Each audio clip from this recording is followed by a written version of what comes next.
বাংলাদেশ থেকে ৩ লাখ রোহিঙ্গাকে ফেরত দিতে সম্মত হয়েছে মিয়ানমার। বুধবার এক অনুষ্ঠানে মালয়েশিয়ার প্রধানমন্ত্রী আনোয়ার ইব্রাহিম এসব কথা জানান বলে উঠে এসেছে দেশটির স্থানীয় গণমাধ্যম দ্য স্টারে।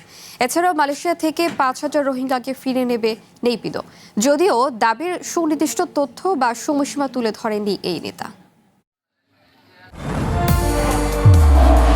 নির্মাণে নাম্বার 1 শাহ সিমেন্ট।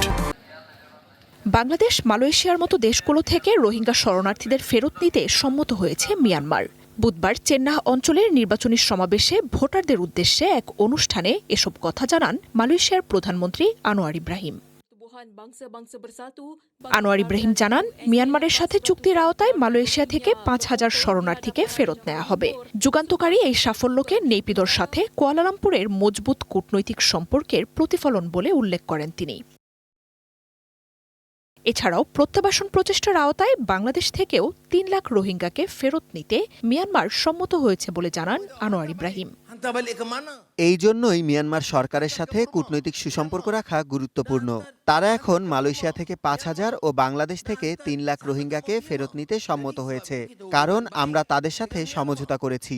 এসব বিষয়গুলোর জন্য সতর্ক কূটনীতির প্রয়োজন। রোহিঙ্গাদের ফেরত পাঠানোর দাবি উঠলেও মিয়ানমার এতদিন তাদের গ্রহণ করতে রাজি না হওয়ায় পুরো প্রক্রিয়াটি কঠিন হয়ে উঠেছিল। তবে এখন তারা চুক্তিতে সম্মত হয়েছে বলে জানান মালয়েশিয়ার প্রধানমন্ত্রী।